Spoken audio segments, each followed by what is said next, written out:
Ako ang inyong Lolo Pael at ito ang aking kwento. Nawawalang kasambahay. Cora, ano ba yung parang uling sa braso mo, ha? Oo nga la, ngayon ko lang nakita yan teka, meron pa sa ilalim mo. At saka, ang dami naman yan Lola. Paano po yan? Ay nako, kayo talaga maglolo. Nadisgrasya kasi ako sa hagdanan nung nakaraang araw. May bitbit akong laundry dito sa kanan kong braso. Nakagani rin pwesto, Kaya pagbagsak ko, ayun, tumama ako dun sa matigas na bahagi ng laundry basket. Yan ang resulta. Ikaw talaga matanda ka. Bakit hindi ka nag-iingat? Nag-iingat naman. Siyempre ang disgrasya hindi naman maiiwasan yan, di ba? Ganun o ba? Ito pong parang paso dito sa likod nyo. Bata ka. Bakit mo nilililis ang damit ko, ha? Hindi po kayo marunong magsinungaling Lola. Nakita ko yung dulo ng paso kaya yan. Tiningnan ko. Sige nga po, anong palusot nyo dito? Di bang palusot ang sinasabi mong bata ka? Aksidente yan. Kasalanan ko. Hindi ko naman alam na may super hot pala sa shower ni Sir at ma'am. Pagpihit ko, tumama yan. Ay nako Lola, sigurado po kayo sa sinasabi nyo Mahal ka sa amin. Patitikim pa kita ng magandang buhay kaya ingatan mo yung sarili mo. Okay po ba yon? Ay oo naman, ikaw na bata ka Walang mangyayari masama sa akin. Magtatapos ka pa. Abay, dapat lang na maging malakas ka palagi, Cora. Magha-honeymoon pa tayo sa ika-50th anniversary natin. Hindi ba, Apo? Opo, Lolo. Mukhang malakas pa naman ang tuhod nyo Nako, malakas pa to sa kalabaw. Kung hindi mo na itatanong nakakalima pa ito. Hay! Bastos na matanda ka. Maya ka naman sa apo mo. Nariyan pa naman si Joshua sa tabi mo, Gaya ng mga nakasanayang linggo, tuwing umuwi ang lola Cora nila ay napupuno ng asaran na tawanan ang kanilang simpleng tahanan. Lingguhan din kasi kung umuwi si Marlon mula sa pananatili sa bayan. Doon siya nag-aaral ng pagkapulis habang sumasaydlay na kargador sa palengke tuwing madaling araw. Ingat ka doon palagi Lola ha. Text mo ako palagi. Sabi ko naman kasi sa iyo huwag ka na doon magtrabaho Masyado malayo tapos lingguhan ka pa kung umuwi. Okay na yon, iho. Mas mataas namang di hamak ang sahod ko doon. Kailangan natin ng pera lalo't graduating ka na. Kaya nga po, kaya ko naman na po ito Lola Next month OJT ko na. Kahit papano may allowance na ako doon. Maiipon ko na yon hanggang maipasa ko na yung exam at maging ganap na pulis na ako. Sobra akong proud sa'yo, Apo. Pagbutihin mo lang ang buhay mo, ha? Huwag mong pababayaan ang sarili mo. Kailangan ka pa ni Joshua at ng lola mo. Siyempre saka ikaw din. Pagkatapos ko nito hindi ko na kayo papayagan ng mga tulong. Oras na yon para mag-relax ka naman. Promise, babawi ako sa inyong tatlo. Ngayon pa lang alam kong gaganda ang buhay mo, Apo. Salamat sa pagsisikap mo, ha? Hindi po Salamat po sa pagsisikap nyo ni Lolo. Kung hindi nyo kami inaluga at pinagmalasakitan ni Joshua, hindi ko po mararating kung anong meron ako ngayon. Parang hinaplos ang puso ni Marlon nang makita ang pagsungaw ng luha sa mga mata ng kanyang lola. Matamis itong ngumiti sa kanya at niyakap siya. Lagi naman siyang yumayakap dito. Pero nang mga sandaling yon, kakaiba ang kabang bumubundol sa dibdib niya. Malalakas yun at hindi niya din may paliwanag kung bakit. Nang bitiwan niya ang kanyang lola ay tinitigan siya nito. Kung wag ka na po kaya muna pumasok ngayong linggo. Total, sem break namin. Dito na lang tayo. Tulungan natin si Lolo sa bukid para makapag-bonding din tayong pamilya. Ay nako, Apo. Hindi pwede ngayon. May magbe-birthday sa mga anak ni na Madam sa darating na Miyerkules. Hindi ako pwedeng mawala doon dahil isa ako sa inaasahang magluluto. Hindi na ba talaga kita mapipigilan, Lola? Hayaan mo. babawi ako sa inyo, ha? Marahas na lang na bumuga ng hangin si Marlon. Ilang sandali pa ay may dumating ng jeep. Sumakay na ito kaya't wala na siyang magawa kung hindi ang ihatid na lang ito ng tanaw. Kumaway pa ito sa kanya nang may matamis ng ngiti sa mga labi. Napilitan siyang iguhit ang malungkot ng ngiti sa kanyang labi at kumaway na din. Tumatanda na talaga tayo, tol. Kita mo si Lola Cora, oh. Nung isang araw lang ang lakas-lakas. Isang banyera ang kayang buhatin. Ngayon hindi na natin may tatanggi na tumatanda na talaga sila. Oh, tol. Ikaw pala yan. Kanina ka pa ba dyan? Oo. Muntik na nga akong maiyak sa inyo ni Lola Cora eh. Alam mo, napakaswerte talaga natin mga laki sa lolo't lola, no? Ibang-ibang pag-aalaga nila kaysa sa mga magulang eh. Ayos lang yan, tol. Kung may mga magulang man siguro kami, masasabi kong the best pa din ang lolo't lola ko. Oo naman. Ako na nga nagsasabi sa'yo eh, based on my experience. Ay, oo nga pala, tol. Bakit ka ba nandito? May pupuntahan ka ba? Wala, tol. Kung tama ang dinig ko kanina tama ba na pinipigilan mo si Lola sa pag-alis niya? Saan Bakit naman? Gusto ko sana dito na lang muna siya. Total, sem break naman. Matagal-tagal na din kasi nung huli kami magka-banding. Gusto ko makasama sila bago ako bumalik ulit sa sobrang busy na schedule sa eskwelahan. Ganun ba? Sa bagay nga, no?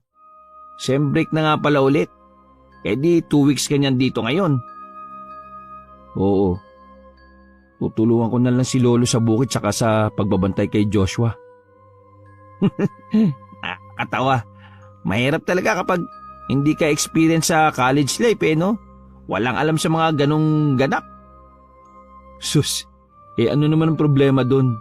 Malaki naman ang kinikita mo sa itinayo mong computer shop. Patok na patok sa mga bata at dahil dun, hindi pa sila nahuhuli sa mga ganap sa mundo. Sa bagay, tama ka. O paano? Uwi na tayo. O kain muna. Nagugutom na kasi ako eh. Ay, teka nga pala. Yung totoo, sinundan mo lang ako dito dahil gusto mo nang may makakasama sa food trip mo, no? Ha? Ilang araw ang lumipas at regular naman na nakakapag-update ang Lola Cora niya sa kanila. Araw-araw din itong tumatawag bago matulog sa gabi kaya't nakakapag-usap sila. Pero nung dumating ang araw ng Miyerkules, mula umaga hanggang sa sumapit na ang gabi, ay hindi man lang ito nagpaparamdam sa kanila. Ano apo? Natawagan mo na ba ang lola mo? Abay pasado 10:00 na. Hindi pa nga po, Lo. Ay, oo nga pala. Ngayon ko lang naalala. May birthday yan po yata doon ngayon. Baka po busy maghapon at napagod na ng husto. Kaya hindi nakatawag man lang sa atin o kahit na text. Ay, ganun ba? Baka nga. Hayaan mo na. Paniguradong bukas tatawag naman yan. Hindi ako matitiis na hindi makakausap ng lola nyo ng 2 araw, no? Iyon naman, Lo. Asa paano? Matulog na tayo, ha? Nang mapilit niya na ang lolo niyang matulog na, ay siya naman ang nagpabiling-biling sa higaan. Hindi niya maipaliwanag kung bakit balisa siya. Nag-aalala siya sa bagay na hindi niya naman alam kung ano. Nang hindi talaga dalawin man lang ng antok, ay tumayo na lang siya at napabili ng sigarilyo sa tindahan. 12:00 pa naman yun nagsasara. Bibili na din siya ng kapit asukal para bukas. Grabe naman, ang alinsangan lang kanina. Ngayon naman biglang lumabig ang hangin. Nayakap pa ni Marlon ang sarili habang naglalakad patungo sa tindahan ni Danilo. Nakasando lang kasi siya nang lumabas dahil mainit naman kanina. O Marlon, gabi na. Inihintay mo siguro lola mo ano? Nagkasalubong na ba kayo? Si Lola Cora? Ano pong ibig niyong sabihin nakasalubong, Kuya Danilo? Kadadaan lang ng lola mo dito. Naupo nga dyan sandali sa bangko sa labas eh. Kinakausap ko nga kasi napaaga naman kako yata ang uwi niya. Ang kaso, hindi ako sinasagot. Parang hindi niya nga ako naririnig eh. Kuya Danilo, talaga? O wala nang katao-tao sa kalsada eh. Saka hindi ko po makakasalubong si Lola kasi sa Sabado pa po ng gabi ang uwi nun. Hoy, huwag kang magbibiro ng ganyan, Marlon. Kitang-kita ko si Aling Cora dyan sa labas kanina.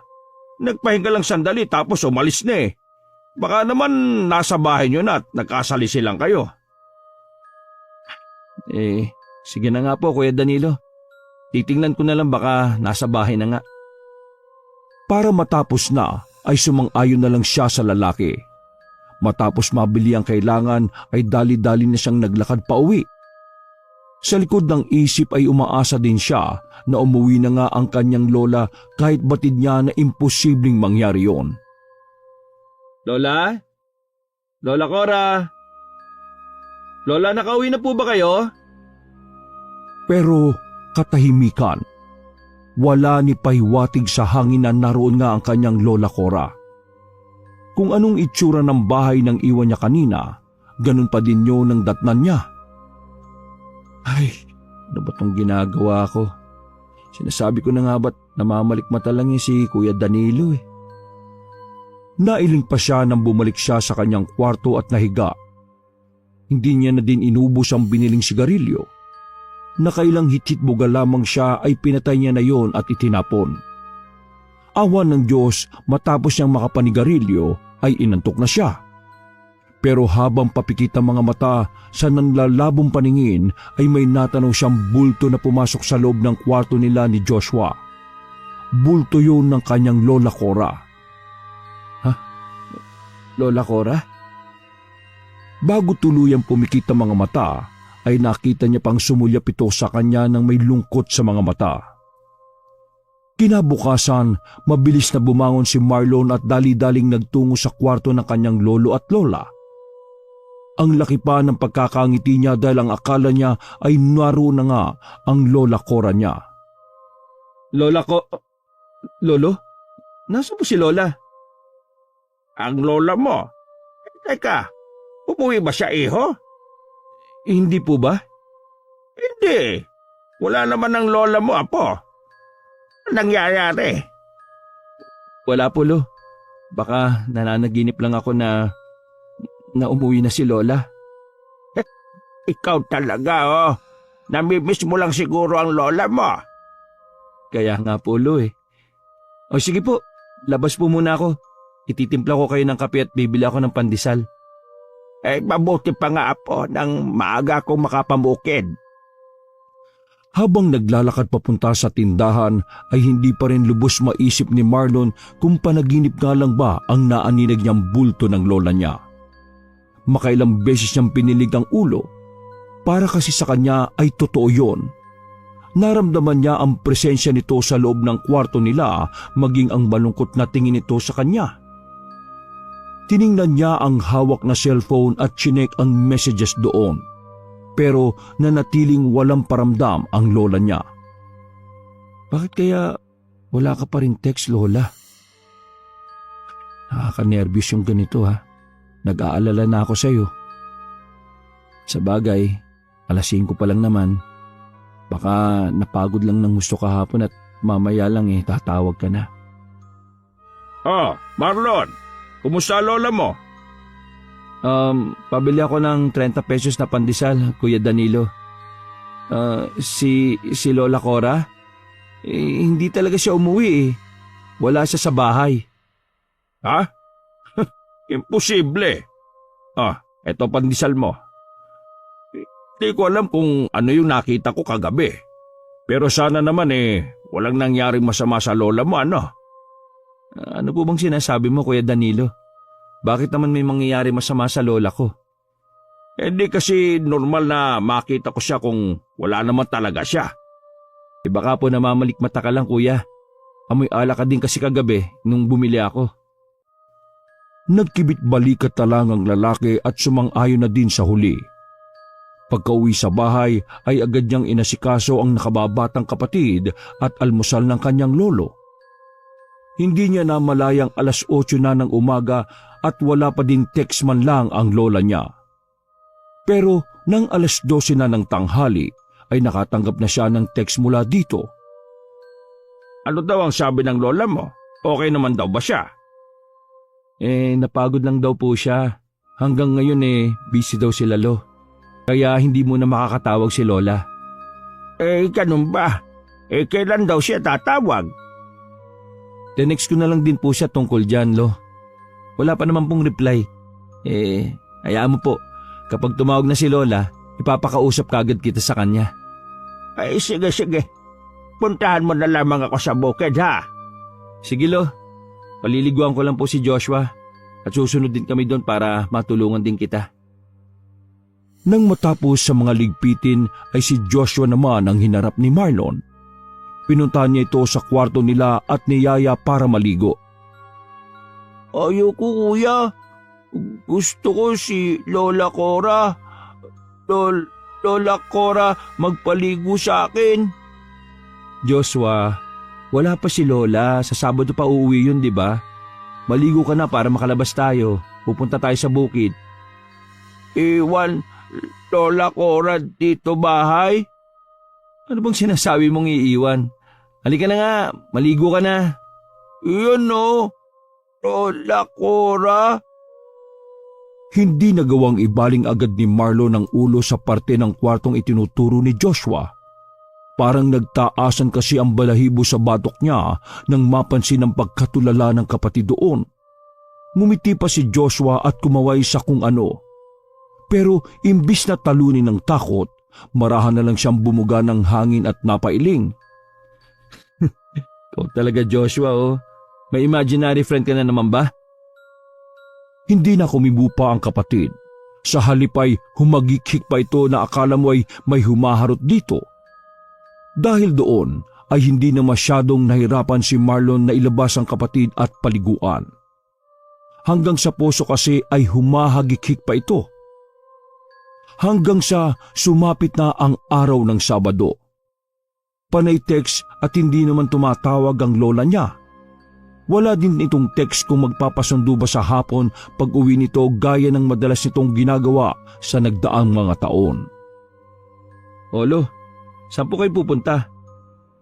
Aantayin ko yung lola mo sa waiting shed. Baka parating na yun eh. Bukod po sa wala pang text si Lola, maaga pa po, Lo. 6:00 pa dumarating si Lola. 3:00 pa lang po ng hapon oh. Palay mo mapaga siyang umuwi ngayon. Aba ilang araw siyang hindi tumatawag sa akin eh. Sa palagay mo, iho, nagpapamiss kaya ang lola mong yon sa akin? Lolo talaga oh. Kilala natin si Lola. Pinakaayon no na nag-aalala tayo sa kanya. Kaya nga naninibago talaga ako na wala siyang tawag ng ilang araw na. Ay nako, malilintikan talaga siya sa akin mamaya. Lo, huwag mo na awayin. Ikaw naman oh. Siyempre hindi. Namimiss ko lang talaga ang lola mo, iho. Ganyang 1 linggo siyang hindi umuwi. Sa boses niya na nga lang ako nakakapagpahinga mantakin mong ilang araw pa akong binitin at hindi tinawagan. Mamaya lang naman narito na si Lola Ilang oras na lang po at makikita mo na ulit ang darling mo. Kaya tama na yan. Sumapit ang 6:00 ng hapon hanggang nag-7:00 na ng gabi. 8:00 pero walang Cora ang dumating. Hindi na mapalagay si Marlon sa kakaparoot parito at panayang dut-dut niya sa hawak na cellphone pero unattended na ang number ng lola niya. Apo, kinakabahan na talaga ako. Hindi kaya na-disgrasya ang sinasakyan jeep ng lola mo? Lo, wag ka muna mag-isip ng ganyan. Kung may ganun nga pong mangyayari, malalaman natin. Tatawagan tayo kagad kasi nasa emergency contact ako ni Lola Sa amo ba ng lola mo, wala kang contact? Wala nga po Ayaw ibigay ni Lola dahil kabilin-bilinan din daw sa kanila na bawal ipamigay yung number ng mga amo niya sa ibang tao. Ano palang gagawin natin ngayon, Apo? Siguradong hindi ako makakatulog dito sa kakahintay sa lola mo. Hayaan mo, Pulo. Pupunta ako ngayon dun sa bahay ng amo ni Lola. Sigurado ka ba, Apo? Gagabihin ka ng husto niyan. Yun na nga rin po eh. O sige, ganito na lang. Kapag wala pa siya hanggang bukas, maaga na lang po akong aalis para puntahan yung bahay ng amo niya. Sa ngayon, Lo, kumain ka na muna. Hindi ka pa naghahapunan eh. Hintayin ko nga ang lola mo, Apo. O sige, kayo. Bahala po kayo. Alam niyong mas magagalit yun lalo kapag nalaman niya na hindi pa kayo kumakain ng ganitong oras, ha? Walang nagawa ang lolo niya nang yakagin niya na ito papasok sa bahay at idiretso sa lamesa. Inasikaso niya ang pagkain nito at sinamahan lang ito doon. Sa likod ng isip niya, alalang-alala na siya sa lola niya. Alam at ramdam niyang may hindi tamang nangyayari. Kinabukasan, Ano? Hindi mo si Lola Cora? Tapos hindi mo pa makontak? Nako, ano kaya nangyari? Kaya nga gaya ng dati, ipapakiusap ko muna sa'yo si Lolo at Joshua. Pupuntahan ko lang yung bahay ng amo ni Lola at magtatanong ako doon. Yun lang ba? Oo naman, pre. Huwag kang mag-alala, babantayan ko sila. Ngayon ka na ba alis? Oo, sana eh. O siya, sige na. Mag-iingat ka, ah. Isama mo na si Lola Cora pa uwi, ah. kahit nasa biyahe na ay hindi pa din siya sumusuko sa pagtawag sa numero ng kanyang lola. Umaasa na isang beses ay magriring yon at sasagutin ni Lola Cora niya. Puyat siya at wala pang tulog. Hindi siya makatulog dahil sa labis na pag-aalala. Kada may tutunog sa labas ng bahay nila ay napapatayo siya para tingnan kung ang lola niya na ba yun. Pero kadalasan ay asong gala o mga dagalang ang naabutan niya. Sino ba yan? At hinayaan yung makapasok sa bakura namin, ha? Pasensya na po kayo, sir. Magandang umaga po. Ako po si Marlon. Apo po ni Cora. Itatanong ko lang sana kung... Ay, kinako. Kahapon pa umuwi lola mo. Umalis ka na dito. Chupi! Pero hindi pa po siya nakakauwi sa amin eh. Hindi ko naman po matawagan ng number niya dahil Hindi ko na problema kung saan naglagalag yung lola mong gala. Basta't lumabas na ng bakurang ito, ha? Wala na kaming pakialam. Hindi ba maintindihan yon, ha? Sige na. Umalis ka na at naabala mo na ako. Imbis matutulog na yung tao eh. Lihim na lang na naikuyom ni Marlon ang mga kamao. Nang tingnan niya yung katulong na nagbukas sa kanya ng gate kanina, ay hindi to makatingin ng diretso sa kanya. Kakaibang kaba ang nararamdaman niya ng mga sandaling yun. Body sa body language ng babae, may inililihim ito at kinatatakutan. Sige po. Aalis na ako. Salamat po sa oras nyo. Habang naglalakad palabas, ay iniisip na ni Marlon kung paano ang gagawin niyang strategy para malaman kung ano ang talagang nangyari sa lola niya. Miss, salamat ha. Kung hindi mo mamasamain, may cellphone number ka ba? Tumango naman ang babae. Hindi pa man siya nakakapagsalita, ay sinabi na niya sa kanya ang number. Halos 3 numerong inulit lang naman ang number nito, kaya't nasa ulo niya yun hindi pa man nailalagay sa cellphone niya. Salamat miss ha. Ite-text kita mamaya. Pero nagsabi to na wala daw siyang load at sobrang istrikto daw ng boss nila sa paggamit ng cellphone. Huwag ka mag-alala, paloload lang kita. Maghihintay ako kung kailan mo pwede mahawakan ng cellphone mo. Alanganing ngumiti ang babae sa kanya.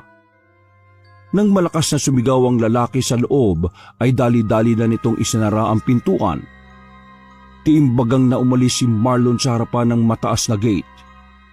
Sa halip na umuwi na ay dumiretso siya kaagad sa barangay para mag-request na matingnan ang CCTV na nasa tapat ng bahay ng amo ng lola niya. Ano ho? Ano pong ibig niyo sabihin? Malinaw na hindi pa lumalabas ang lola ko sa bahay na yon? Nasa loob pa po siya pero ang sabi nung amo niya sa akin umuwi na daw. Pero mariin siyang tinanggihang tulungan ng mga pulisya. Humanap muna daw siya ng mga matitibay na ebidensya na magpapatunay na nasa loob nga niya ang lola niya. Hindi daw sila basta pwede pumasok sa loob ng bahay ng isang piloto gayong wala silang hawak na search warrant. Alam niya naman yon dahil criminology ang inaaral niya. Sadyang nadadala na siya ng emosyon at ng damdamin niya, kaya siguro ganun na lang siya kung magdesisyon at matuliro. Ano ka ba naman, Marlon? Relax. Hindi ganitong training na itinuturo sa'yo. Kailangan mo maging kalmado para makapag-isip ka ng tama. Okay.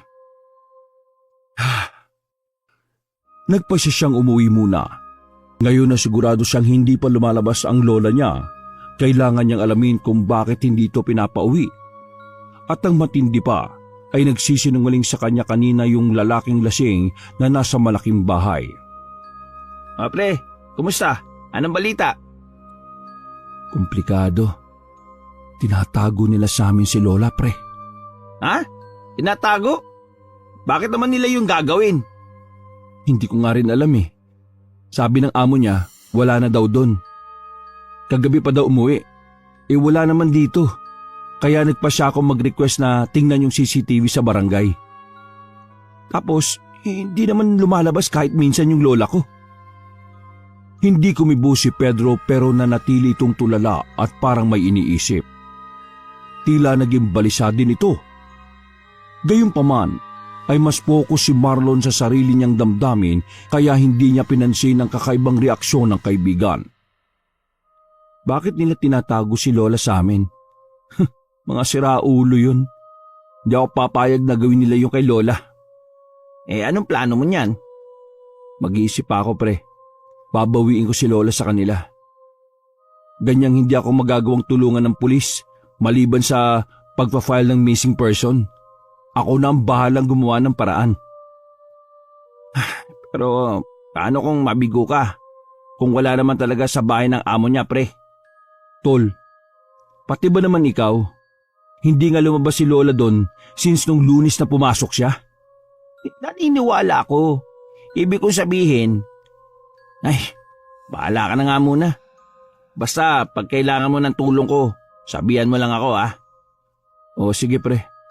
Salamat sa pagbabantay kina Lolo at Joshua. Anytime, tol. O sige na, una na ako Check ko pa yung shop Gabi na noon nang unti-unti nang tinatalo si Marlon ng matinding antok at pagod nang maulinigan niya ang kapatid na nooy nasa kabilang kama na parang may kinakausap. Wawa ka naman, Lola. Dami mo sugat Sino away sa'yo? Bad yun. Bad. Lika. Ikaw gamot, Joshua, Lola. Nang tingnan niya ang kapatid, ay nakita niya na parang may hinahaplos ito sa hangin habang nakahiga. Kinilabutan siya. Ilang taon na kasi simula nang mawala ang mga imaginary friend ni Joshua. 17 taong gulang na ito ng mga panahong yon. Kaya imposibleng may kalaro lang ito na gawa ng imahinasyon nito. Saka kahit may kalaro naman ito noon ay hindi nito sinusubukang hawakan ng mga yon. Joshua, bakit hindi ka pa matulog? Gabing-gabi na Pagod na si kuya. Gusto ko nang matulog. Okay lang ba na tulog na tayo Oo, kuya. Shh. Sabi kuya, huwag ka ingay Tulog na din ako, Lola. Lika, dito tabi tayo Yakap mo ko. Huwag na kay Lolo, akin na lang. Parang gusto na lang ni Marlon na mga panahong yon ang maglaho sa kinahihigaan niya. Para kasing nakita niyang lumubog yung bakanting space ng higaan na nasa likurang bahagi ng kapatid niya. Pagkatapos ay masaya pang tila nagsiksik doon si Joshua wala namang kahit sino doon. Hindi namalayan ni Marlon kung anong oras siya nakatulog. Basta't ang alam niya, nakaharap lang siya sa side kung saan ang higaan ng kapatid niya. Kasama na ako sa iyo sa paghahanap sa lola mo, Apo. Nakakaburyong dito sa bahay eh. Wala man lang akong ginagawa para sa kanya. Ang totoo niyan, Lo, hindi po ako aalis para hanapin si Lola. Anong ibig mo sabihin? Hindi mo nahanapin ang lola mo? Hindi po sa ganon. May pinaplano po akong gawin para mabawi si Lola. Teka, hindi ko maintindihan, Apo. Babawiin? Bakit? Ano ba talagang nalaman mo kahapon? Ayaw mang mag-alala pa, ay sinabi na din ni Marlon sa kanyang lolo ang mga nalaman niya. Kitang-kita niya ang labis na pag-aalalang rumihistro sa mukha nito. Sinasabi ko na nga ba eh. Masama talaga ako tungkol sa mga pasa sa katawan ng lola mo. Kiusap, Apo, ibalik mo ng buhay ang lola Cora mo sa atin. Dala na matinding awa para sa abuelo, niyakap niya ito at marahang tinapik ang likuran. Pinapangako ko sa inyo, Lo. Pabawiin natin si Lola. Papauwin ko siya at hindi na ulit pagtatrabahuin pa. Basta't lagi niyong lalakasan ng loob niyo, ha? Araw-araw kong tatawag at mag-a-update sa inyo. Pero sa ngayon, si Pedro po muna ang titingin sa inyo. Tumangulang ang lolo niya bagamat umiiyak pa din. Marasyang napabuntong hininga. Ayaw niyang maiwanan ng lolo't kapatid niya pero ramdam niyang kailangan siya ng kanyang lola ngayon. Di ba mag-o-OJT ka na kamo? Hindi ka ba muna papasok doon? Silang pamilya ko ang dahilan ng pagtatapos ko, pre. Hindi rin ako mapapakalis sa trabaho kung ganito may problema kami. Uunahin ko si Lola. Makakapaghintay ang graduation. Kahit ulitin ko ang last year ko sa college, gagawin ko. Ganun ba, pre? Ikaw ang bahala. Huwag mong alalahanin sila lolo't Joshua. Hindi naman sila mahirap asikasuhin eh. Basta't magdoble ingat ka sa papasukin mo, ha? Oo, pre. O sige, saktong-sakto. Naghahanap daw ng boy yung amo ni Lola eh.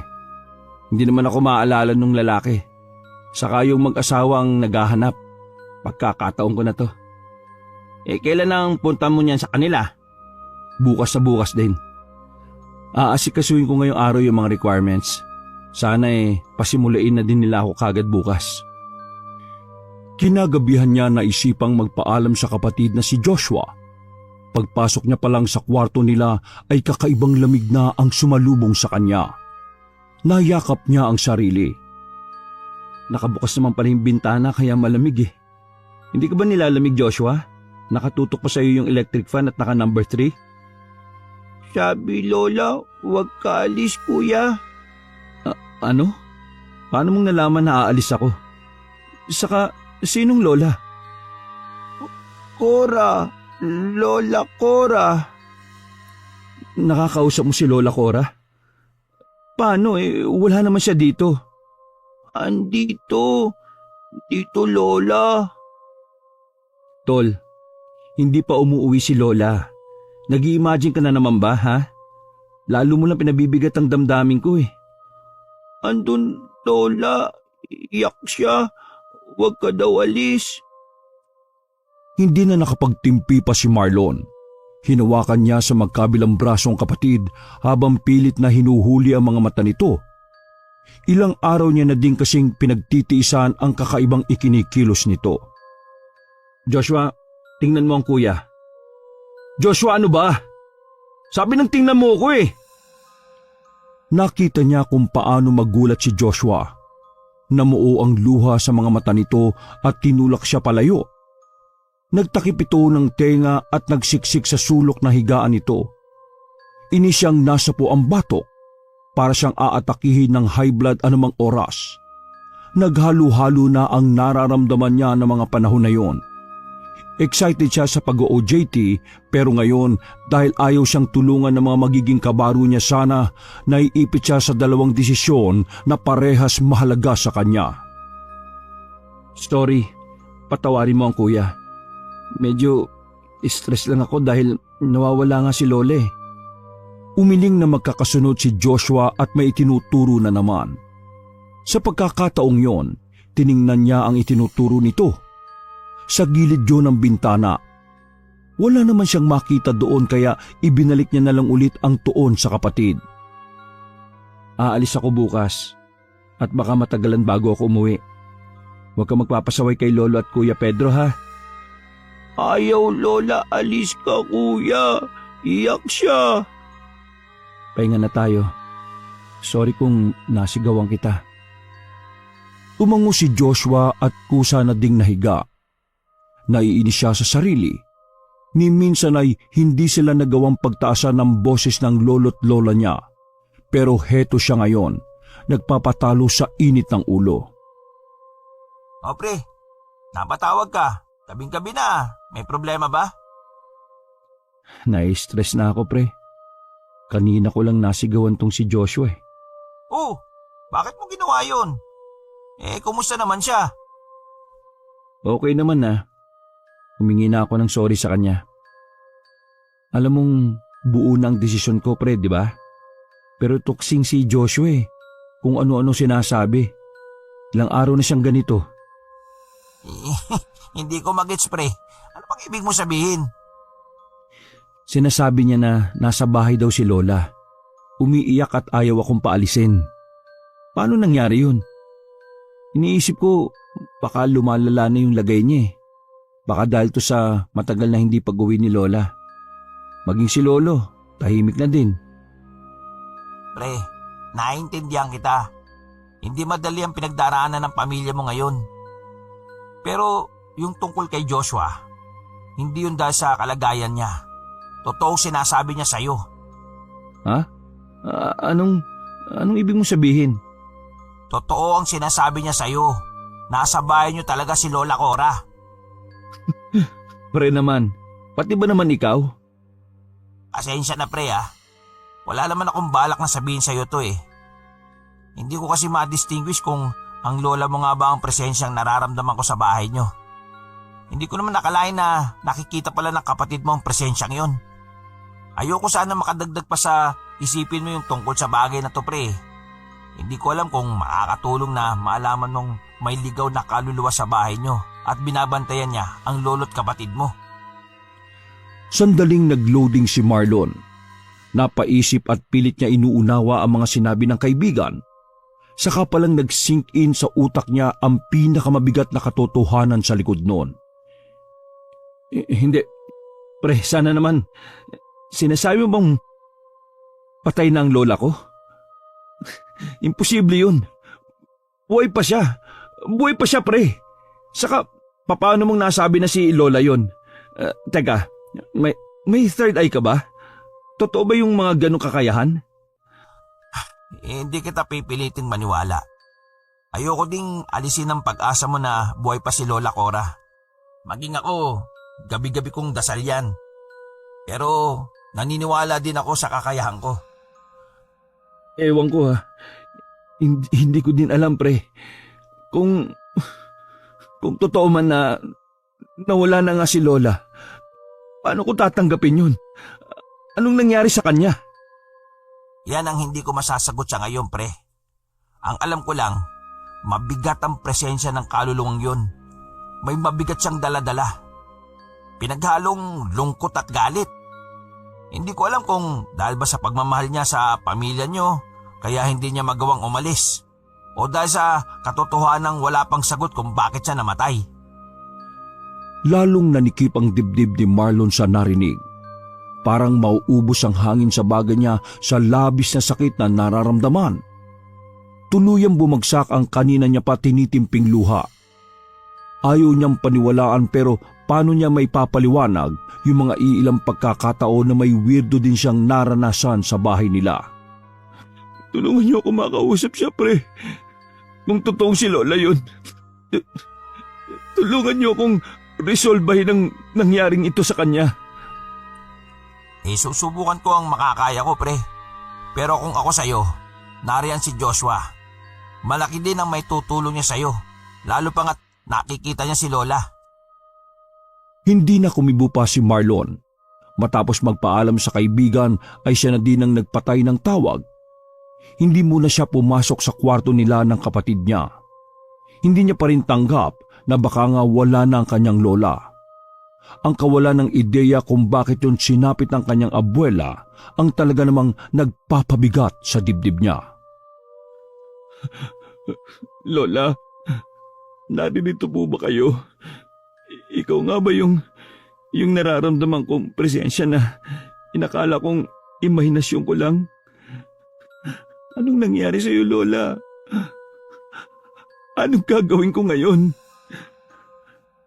Sa lamesa sa sala na siya napayukyok at tuluyang nakatulog. Bakas pa sa mukha ni Marlon ang matinding pag-iyak kinabukasan nang magising siya. Apo, umiyak ka ba, ha? Ho? Naku, hindi po. Lo, baka nakagat po ng insekto. Ano ka mo? Insekto? Abay, kakaibang insekto yan, apo. 2 mata mo ang pinamaga. Kaya nga po eh. Pero okay na din po yan para pantay. Magsishades na lang po ako. Ay, oo nga pala. Ngayon ka mo aalis, hindi ba? Opo, Lo. Bakit po? Pasensya ka na sa akin, iho, ha? Eh, pakiramdam ko, wala akong lakas para magtrabaho. Huwag niyo na pong isipin yon. Ako na po ang bahala sa lahat. Kung gusto niyo po magpahinga muna kayo. Lumito lang po muna kayo sa bahay. Eh, maraming salamat, apo, ha? Mag-iingat ka sa pupuntahan mo. Maghihintay ako sa iyo, sa inyo ng lola mo. Tanging mapait na ngiti lang ang itinuon ni Marlon sa kanyang lolo Joaquin. Matapos magagahan ay saktong dumating din ang kaibigan niyang si Pedro. Nagkakaunawan silang nagpalitan ng tingin. Nang pumasok na sa loob ng kwarto niya si Lolo Joaquin, ay sabay nilang pinuntahan si Joshua at kinausap. Joshua, nasan si Lola Cora? Wala, labas siya eh. Ay, ganun ba? Eh, anong sinasabi sa'yo ni Lola? Pantay niya ako, laro kami. Hindi na siya alis, kuya. Ha? Hindi na daw siya aalis? Umiling si Joshua at matamis na umiti bago ulit bumalik sa paglalaro. Niyaya na din siya ulit sa labas ni Pedro at doon masinsinang kinausap. Sa palagay ko, hindi sinasabi ni Lola sa kapatid mo yung totoong nangyari sa kanya eh. Ni walang ideya si Joshua na kaluluwa na lang ng Lola Cora niyo yung nakikita niya. Kailangan kong ituloy yung plano ko para malaman ko kung ano yung totoong nangyari kay Lola. Tama ka. Maging ako, wala akong kakayahang kausapin siya eh. Kung magbibigay man siya sa akin ng clue, ipapaalam ko na lang kaagad sa'yo. Sige pre, maraming salamat sa lahat ng tulong mo. Aalis na din ako maya-maya. Eh, nagte-text ba sa'yo yung katulong kamo dun sa bahay ng amo ni Lola Cora? Oo, pero limitado at gabing-gabi na. Kaya minsan hindi ko din nasasagot eh. Ayaw niya ding magsalita tungkol sa kung ano nangyari kay Lola. Yung mga message niya sa akin, safe eh. Kahit mabasa ng amo niya. Pakiramdam ko, hindi lang basta-basta mga tao mga yun eh. Hindi natin sila mapipilit na magsalita. Baka mamaya tinatakot din talaga sila. Kaya nga kailangan ko magsakripisyo ng ganito. Hindi ako papayag na hindi mabibigyan ng hustisya kung ano man ang nangyari kay Lola. Kahit gaano pa kataas ang pader na yan, babanggain ko yan. Itaga mo yan sa bato, pre. Naniniwala naman ako sa kakayaan mo, pre. Hindi ka naman magiging isang pulis kung hindi ka matapang. Basta't, huwag kang papadaig sa takot, ha? Nang araw ding yun ay nagtungo siya sa bahay ng amo ng kanyang Lola Cora. Nagpakilala siya sa mag-asawa bilang aplikante sa bahay na yon. Naging maayos ang pagsagot niya sa mga katanungan ng mga ito. Napansin niya ding tila aligaga ang mag-asawa at desperado talagang makahanap ng magiging boy sa bahay na yon. Siya ba ang bago kong laruan? Bagong boy natin, Dad. Lihim na nagngit-ngit ang loob ni Marlon nang makita ang kakaibang ngisi sa labi ni Alex. Totoo ngang hindi na siya nito maalala. Noon niya lang din nalaman na ito din pala ang ipagmamaneho niya ng sasakyan. Nalaman niya sa mag-asawa na lagi kasi itong lasing kaya kailangan talaga ng driver. Don't worry, Dad. Akong bahala sa kanya. Ano bang pangalan mo, ha? Marlon ho, sir. Marlon, marunong ka bang mag-drive ng sports car? O mas maiging itanong kung nakahawa ka na ba ng ganon? Hindi pa po, sir. Maswerte ka. Makakapag-drive ka na nun ngayon. Makakapagdala ka pa ng babae kung gugustuhin mo. Don't worry. Pwede mong gawin yon. Hindi siya kumibo. Naiirita siya sa pagsasalita nito, lalo na nang akbayan pa siya at igiya sa parking. Doon ay ipinakita ni Alex sa kanya ang koleksyon nito ng mamahaling kotse at ilang motor. Tunay ngang nakakamangha ang mga yon para sa iba.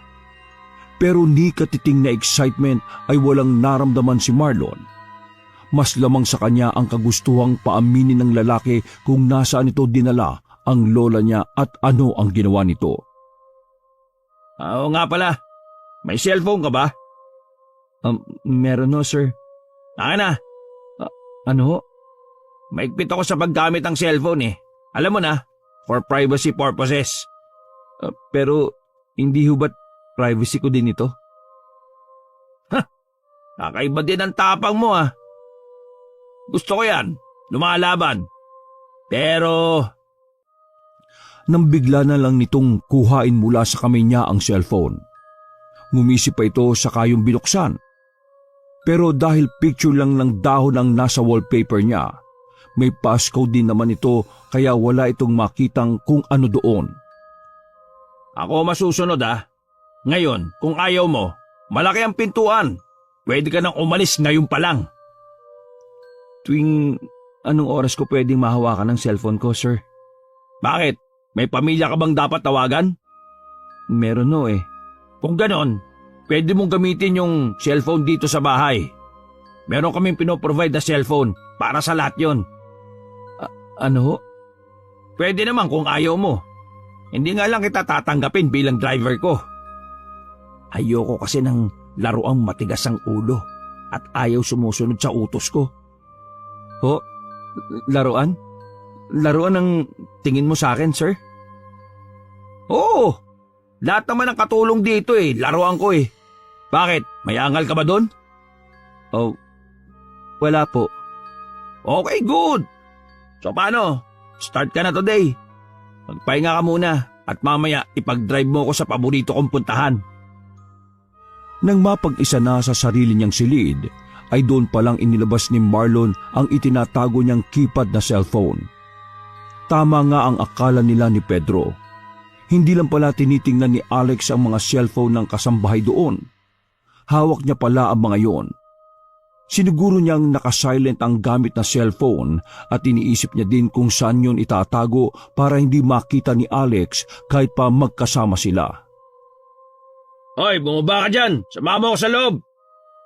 Anong ginagawa natin dito sa liblib na lugar na to, sir? Basta! Bilisan mo at ilabas mo yung nasa compartment. Kinakabahan man ay mabilis pa rin siyang sumunod dito. Kung sakali man na may gawin itong hindi maganda sa kanya, ay nakahanda siya. Kahit papaano ay natutunan niya naman ang mga simpleng self-defense para protektahan ang sarili niya. Nang buksan niya ang compartment ay doon palang umalingasaw ang kakaibang amoy. Amoy yun ng nabubulok na laman. Hindi na kailangang hulaan pa ni Marlon kung anong klase ang nakabalot doon. Katawan yun ng isang tao. Anong gagawin ko dito? Nakikita mo ba yung pala sa dulo? Gamitin mo yung panghukay ng lilibingan yan. Ilang beses napalunok si Marlon. Hindi niya inaasahan na magiging ganito kabrutal ang amo ng kanyang lola. Ngayon niya napagtanto na hindi nga malabong pinatay din nito ang lola niya. At lalong hindi malabo na lola niya din ang nakabalot na katawang yon. Hindi niya alam kung paano magre-react. Nanginig ang kamay niya sa labis na pangamba at takot. pangamba dahil kung pagbabasihan ng batas, sa oras na mahuli si Alex, posible siyang madamay bilang kasabwat nito kahit pa sabihing napilitan lang siyang gawin yon. Takot naman dahil sa magiging epekto sa kanya sa oras na makita niya si Lola Cora nga ang bangkay na yon. Pasensya na sir, pero hindi ko talaga kayang gawin to. Dapat ba i-mentor muna kita kung paano magbaon ng bangkay, ha Marlon? Kahit i-mentor mo ko, hindi ko makakasanayan na maglibing ng bangkay. Sino ba ang bangkay na yan? Isang matandang suwail at pakialamera. Pinakayoko nang sinusubong ko sa mga magulang ko eh. Pinuputulan ko talaga ng dila. Isang matinis na tunog ang bigla na lang umugong sa tenga ni Marlon nang marinig ang sinabi nito. Pakiramdam niya, lahat ng dugo sa katawan niya ay umakyat na sa ulo niya. Napasulyap siya sa bangkay na nakabalot sa puting kumot at halos nagkakatas na sa kulay itim na likido. O bakit para ka nakakita ng multo? Sige na, bitbitin mo na yan at iakyat dun sa burol. Pero para siyang tuluyang nabingi. Maraan niyang nilapitan ng bangkay at wala sa sariling kinalasang pagkakatali doon. Oh, anong ginagawa mo? Gusto mo siyang makilala? Nang tumambad sa kanya ang mukha ng bangkay ay hindi niya na yun makilala. Lobo na ang katawan at kulay itim na din ang balat. Gayunpaman ay nakakasiguro siyang hindi yun ang Lola Cora niya. Mahaba kasi ang buhok nun, samantalang gupit lalaki naman ang buhok ng lola niya. Ano, okay ka na ba? Now cut the crap at buhatin mo na yung bangkay na yan. Bilisan mo! Ikinagulat niya ang bigla na lang pag-igkas ng paa ni Alex. Muntik siyang matamaan noon kung hindi lang siya mabilis na nakaiwas. Hindi ako nakikipagbiruan sa iyo, Marlon, ha? Sinasayang mo ang oras ko eh. Kung hindi mo ibabaon yan, pwes, isasama kita dyan. Ano? Gusto mong barilin kita? Sir, ibaba niyo po yan. Ayaw mong sumunod sa akin, ha? Gugustuhin mo bang maging libingan mo na rin ang lugar na ito? O ikaw ang maglilibing? Pamili ka! Bilisan mo! Maglilibing na lang ako, sir. Akma nang itatago ni Alex ang baril nang bigla nito ulit yun itutok sa kanya at walang babalang pinisilang gatilyo. Ang buong akala ni Alex ay katapusan niya na ng mga sandaling yon. Sa unang pagkakataon ay natakot siyang mamatay. Pero isang malakas na halakak mula kay Alex ang sunod na pumailan lang sa kabuuan ng lugar na yon. Wala palang bala ang baril nito. Grabe ka naman matakot, Marlon. Naubusan ka na ng dugo sa mukha, oh. Mukhang mag-i-enjoy ako makipaglaro sa'yo. Lihim na naikuyom ni Marlon ang kamao. Kung maagaw niya lang mula dito ang baril, siguradong sigurado siya na babalahan niya yon at ipuputok dito hanggang sa maubos ang bala nun. Oh, wow. What's with that look, ha? Ano, papatay mo ako? Pinapatay mo na ba ako sa isip mo? That's it. Like that. Nababaliw ka na. Ano? Baliw? Tama ka. Pero hindi pa ako ganito mabaliw, Marlon. Dahil kapag namabaliw ako, ito, lalagyan ko to ng magasin. Lalagyan ko to ng bala. Ngayon, inuubos ko ang bala nito sa isang tao. Mula ulo hanggang paa. At alam mo ba ang nakaka-excite? Isang bala kada isang araw hanggang sa magmakaawa siyang patayin ko na.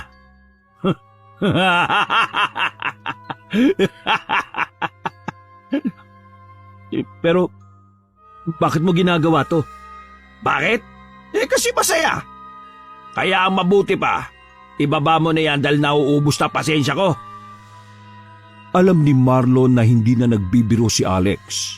Umalim na kasi ang tingin nito at itinutok na sa kanya yung baril na may bala na. Hindi naman siya maselan, pero iba na talaga ang amoy ng bangkay. Pero kahit halos masok na siya, ay wala siyang magawa kung hindi ang hilahin ng bangkay pababa sa compartment. Sige, ikaw ang pumili ng lugar na paglilibingan natin dyan. Hindi na kumibo pa si Marlon at ginawa na lang ang utos nito. Sa ganitong pagkakataon, lulunukin niya na lang muna ang lahat ng pride at paninindigang meron siya. Gagawin niya yon hindi dahil natatakot siya, kung hindi dahil gusto niyang bigyan ng dala. Kung hindi dahil gusto niyang bigyan ng dala si Alex. Parusang pagsisisihan nito habang may hininga ito. Ano to? May laman na dyan. Paano ba yan, Marlon? Kailangan mo ulit maghukay ng bagong libingan. Isang inuuod na bangkay ang nahukay niya. Napala niya ang ulo nito kung saan lumabas pa sa bibig nito ang napakaraming uod. Samot-saring kilabot na ang gumapang sa buo niyang katawan.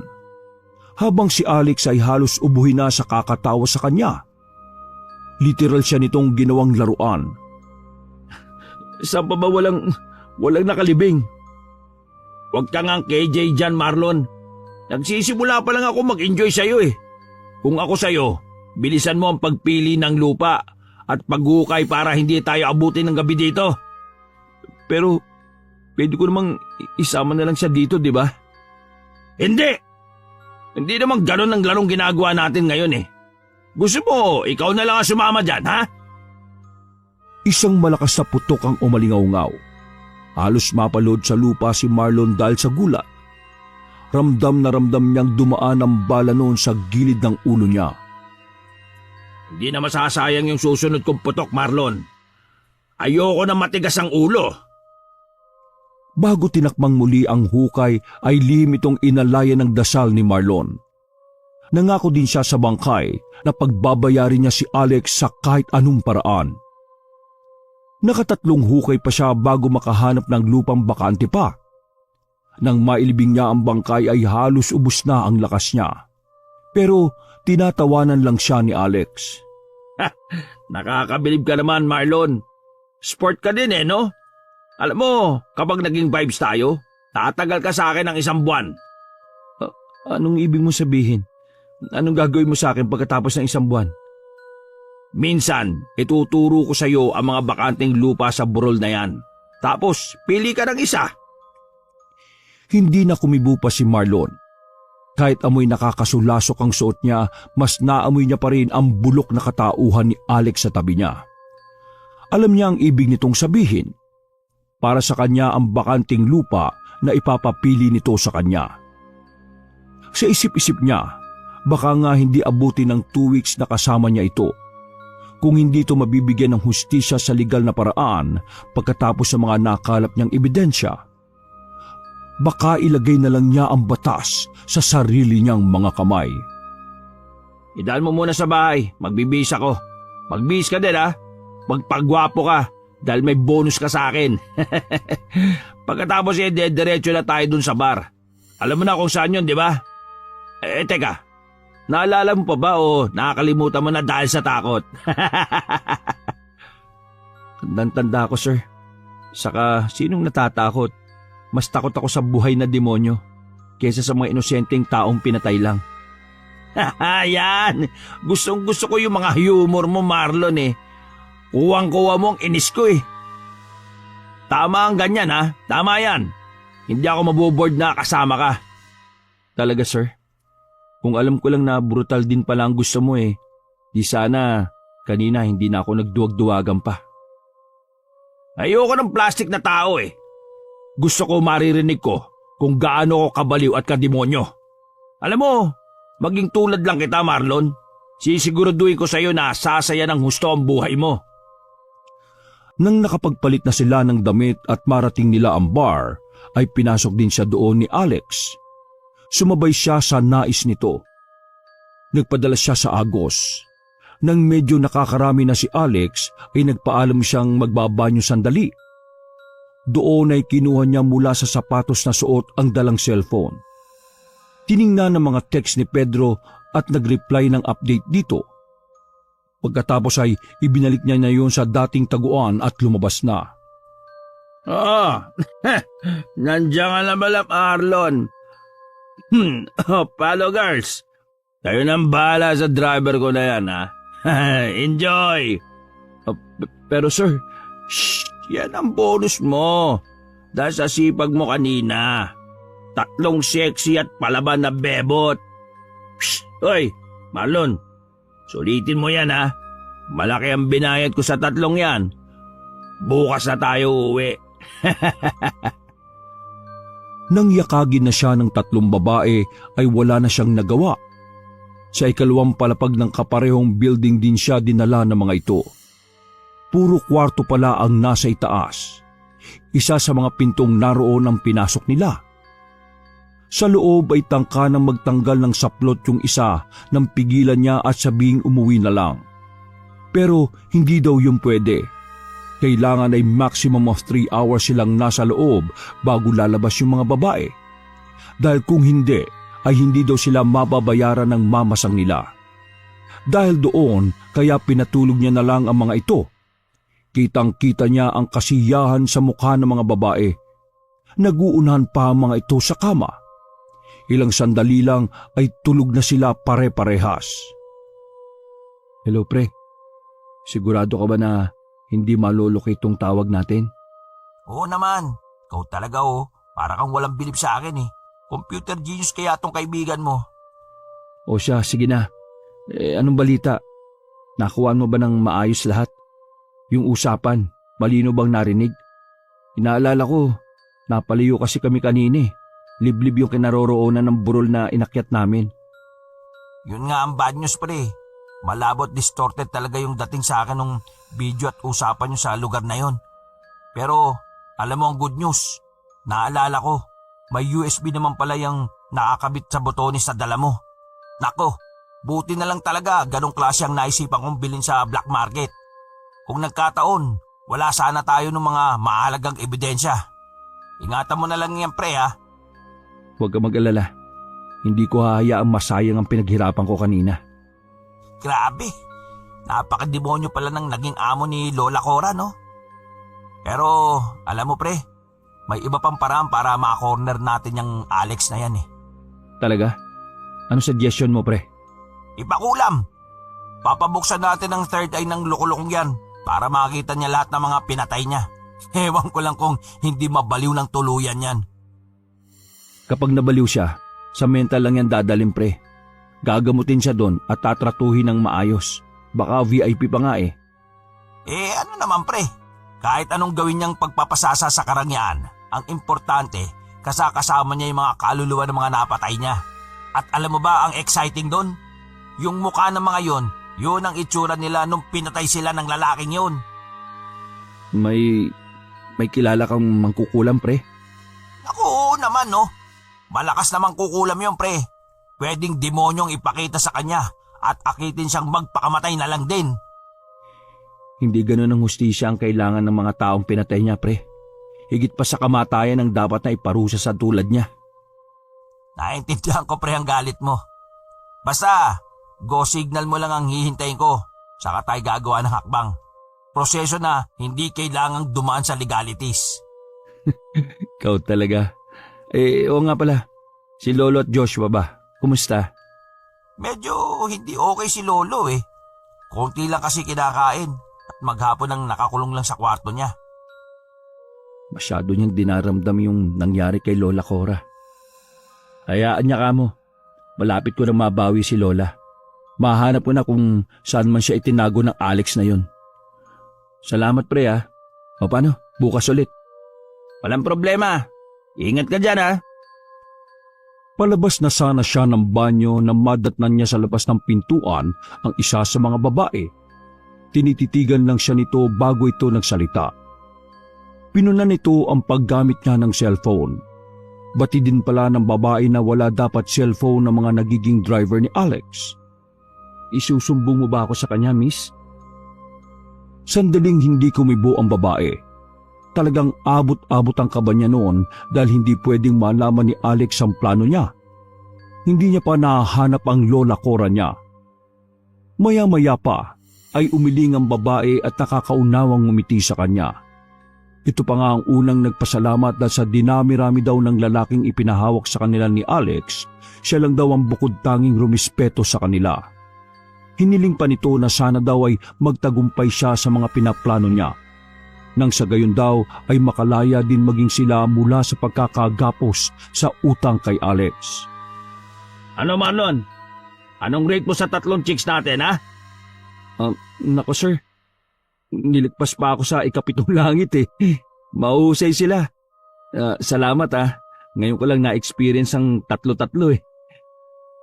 Pero walang reaksyon si Alex. Sandali siyang tinitigan nito ng kakaiba. Pagkatapos ay nangunot ang noo at napailing. Tinawag nitong 3 babae at pinalhod sa tapat niya. Niloloko mo ba ako, Marlon? Kinabahan naman siya pero kilala niya si Alex. Malamang ay nilalaro na naman siya nito para hulihin. Sir Marlon, ba't naman kita lolokohin ng ganon? Nang walang ano-ano'y pinagsisisipa nito ang 3 babae. Kinabigla niya yon at hindi inaasahan. Kung ganon, bakit wala silang pinakitang ebidensya sa akin? Nasaan, ha? Sa kanya napagtanto na kondom ang hinahanap nito sa mga babae. Kondom na may ebidensya ng kaligayahan niya.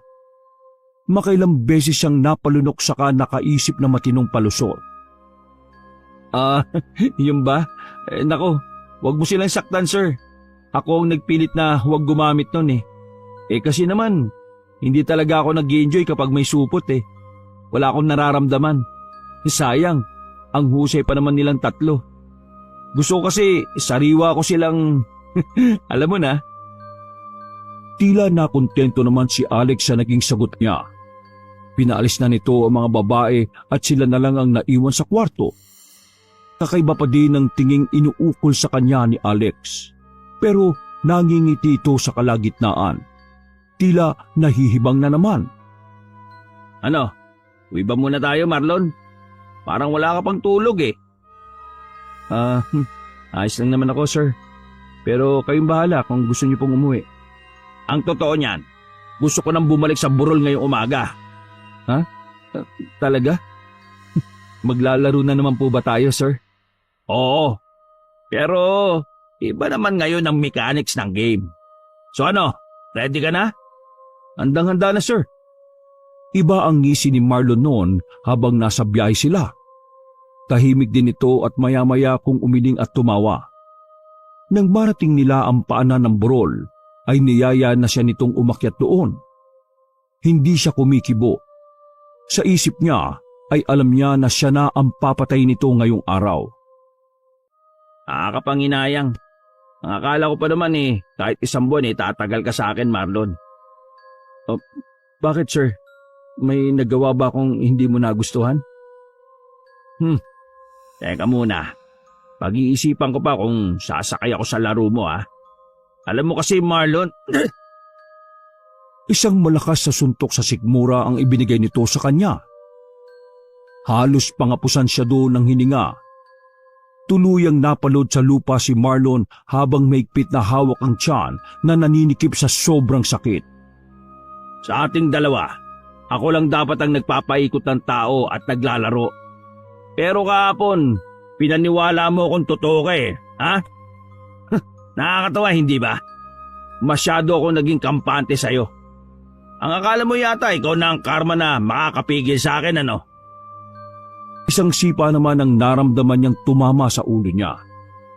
Namanhid ang buo niyang mukha sa lakas ng puwersa noon. Pagbangon niya ulit ay nahilo na siya. Kasunod noon ay naramdaman niya ang mainit na likidong tumulo mula sa ilong niya. Marami yon. Sayang ka. Wala ka malang napala sa pagsama mo sa akin. Ni bayad, wala ka pang natatanggap Paano ba yan? Mula sa bulsa nito ay inilabas nito ang isang cellphone.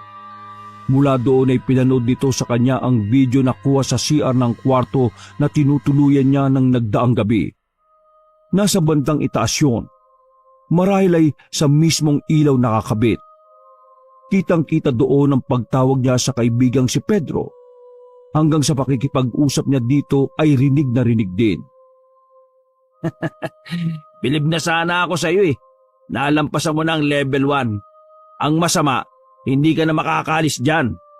Pero papabaunan kita ng masayang alaala ni Lola Cora mo.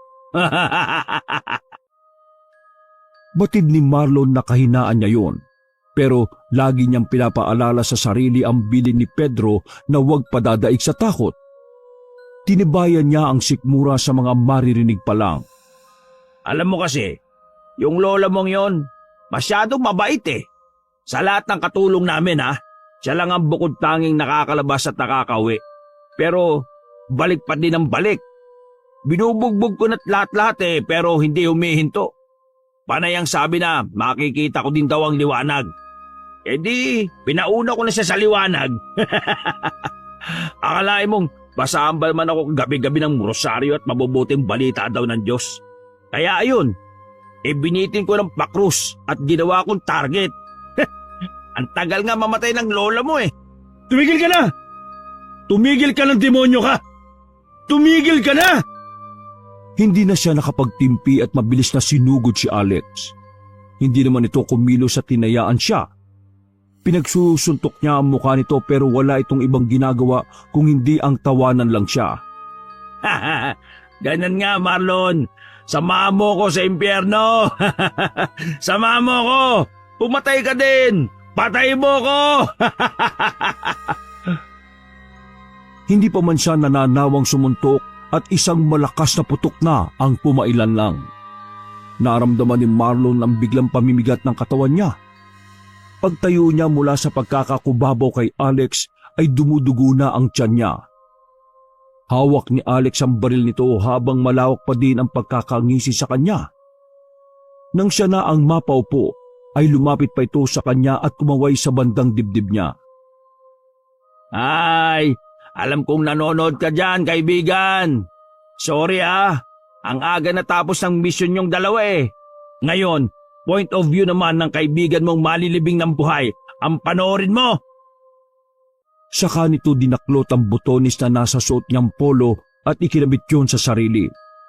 Tinutukan siya nito ng baril sa noo pero sa pagkakataong yun, siya naman ang ngumisi ng nakakaloko. Any last words para sa abnormal mong kapatid at inutil na lolo? Hindi pa nagtatagal sa noo niya ang baril nang bigla na lang yung tumalsik sa malayo. Nakita niya kung paanong nabutas ang kamay ni Alex na may hawak doon sa baril. Kasunod doon ay nagsilabasan na ang napakaraming pulis na nagtatago lang sa paligid ng burol.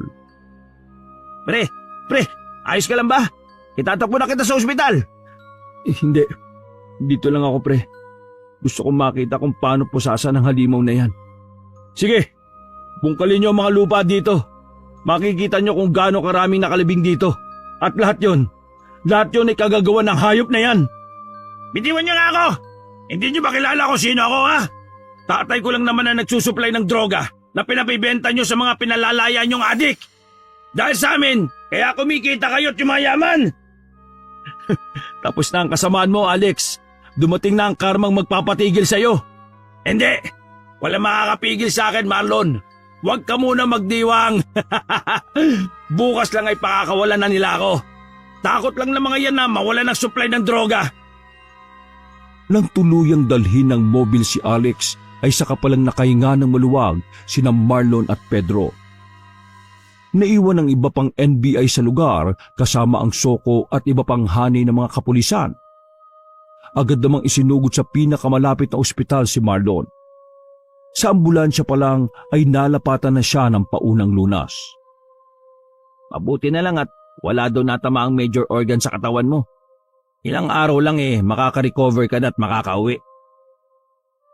Sila Lolo at Joshua, alam ba nila? Hindi ko na sinabi pre. Ayoko makadagdag pa sa isipin nila.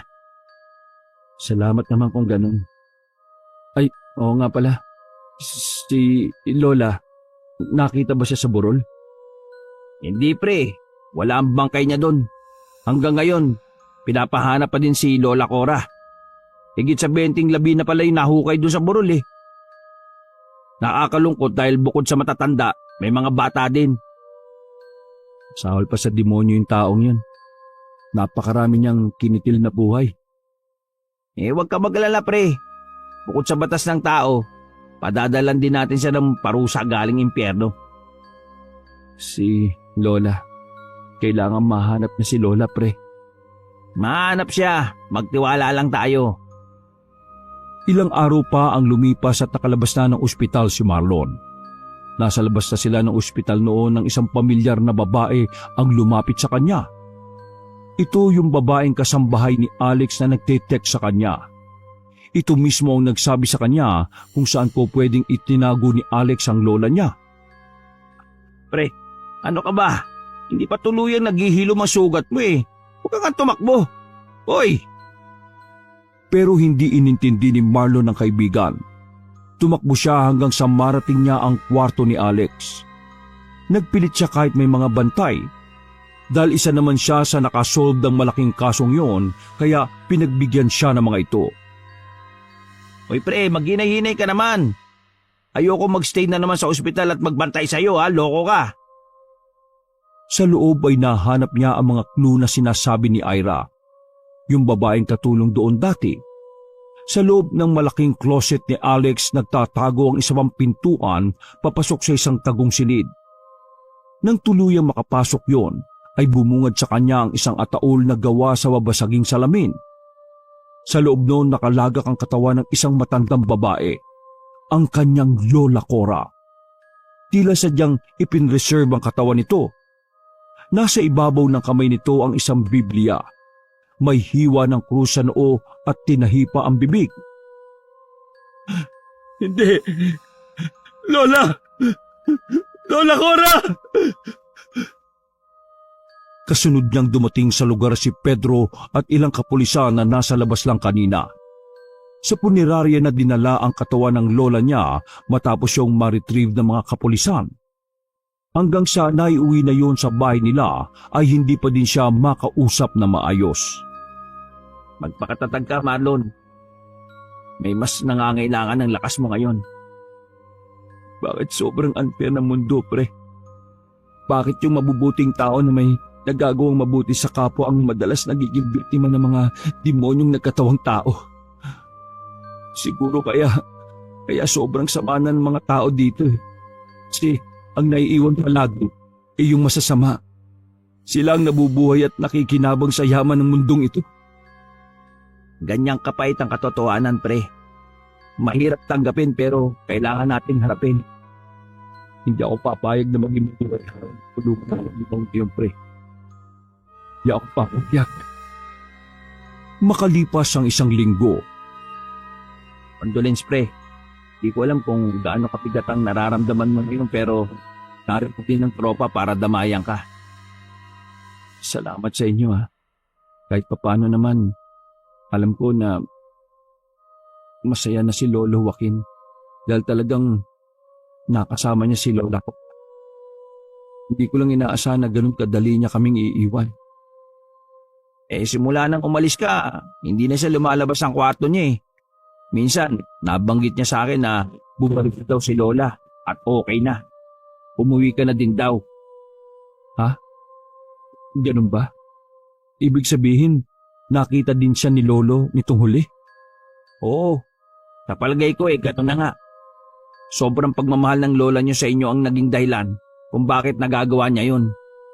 Hindi niya kayo maiwan-iwan eh. Kahit sa mga huling araw niya sa mundong ito, hindi niya kami nagawang pabayaan. Sayang at hindi ko man lang nagawang ipatikim sa kanilang maayos na buhay bago sila nawala. Naniniwala ako na kung nasaan man silang iwan, kontento at naging masaya sila sa piling yun ni Joshua. Huwag mo na masyadong intindihin yung bagay na yun, pre. Narito pa kapatid mo. Sa kanya mo na lang ibuhos lahat ng hindi mo magawang ibigay kina lolo't lola. Hindi sinukuan ni Marlon ang kaso at pagdinig sa korte. Matibay ang ebidensya nila. Awa ng Diyos ay hindi naman natagalan at nakulong na ng tuluyan si Alex. Wala itong parol dahil sa multiple counts of murder nitong kaso. 3 buwan ang matuling lumipas. Unti-unti nang bumabalik sa normal ang buhay ni Marlon at Joshua. nanatili muna ang kapatid niya kina Pedro tuwing nasa OJT training siya. Kapag umuwi naman siya ng Biyernes ng gabi, ay umuwi din ito doon. Pre, naalala ko lang. Hindi na din kasi natin napag-usapan eh. Paano mo naisip na gagana yung strategy mo kay Alex noon? Mahilig kasi siya makipaglaro, pre. Kaya nilaro ko yung laro niya sa paraang gusto niya. Hindi niya lang napansin na checkmate ko na pala siya. Ang taas kasi ng tingin niya sa kakayahan niya eh. Pero grabe, kabadong-kabado ako nung umagang yun. Akala ko talaga hindi kayo darating dun sa sinabi mong lugar eh. Mapapahiya talaga ako sa napakaraming kapulisan. Kita mo naman, di ba? Sila mismo na-witness nila kung gaano kabaliw yung isang yun. Inakala niya talagang may soto kong video camera at may mga ebidensya. Bilib na bilib ako sa'yo, pre. Hindi ka lang magiging mahusay na pulis. Epektibo ka ring spy o artista kaya. Hindi ka natakot na wala talaga tayong ebidensyang hawak eh. Na baka masayang lang yung effort mo. Alam ko yung tungkol sa camera ng CR, pre. May mga teknik na itinuro sa amin para malaman yon. Tamang-tama nga din yung acting mo nun eh. Gusto kitang palakpakan sa totoo lang. Tira, siyempre sinunod ko lang yung payo mo. Ay, oo nga pala. Nabalita mo na ba? Ang alin, pre? Tuluyan ang nabaliw si Alex sa loob ng kulungan. Sabi nga eh, pinatatakutan na siya ng mga kapwa niya preso kasi sinasaktan madalas ang sarili. Palagi din daw may tinataboy na kung ano. Isang araw, may bagong pasok na serial killer doon. Nabwisit daw yata sa ingay ni Alex. Ayun, binugbog siya nung bagong dating. Ang matindi, nung wala nang malay, nagawa pa daw hatakin yung dila ni Alex palabas sa bibig. Nakakadiri nga eh. Lihim na nangiti si Marlon sa narinig. Sa likod ng isip niya, masaya siya at tuluyan na ring makakapag-move on. Kahit papaano ay namangha siya. Hindi niya naman akalaing tumatalab at totoo pala talaga ang kulam. Wakas!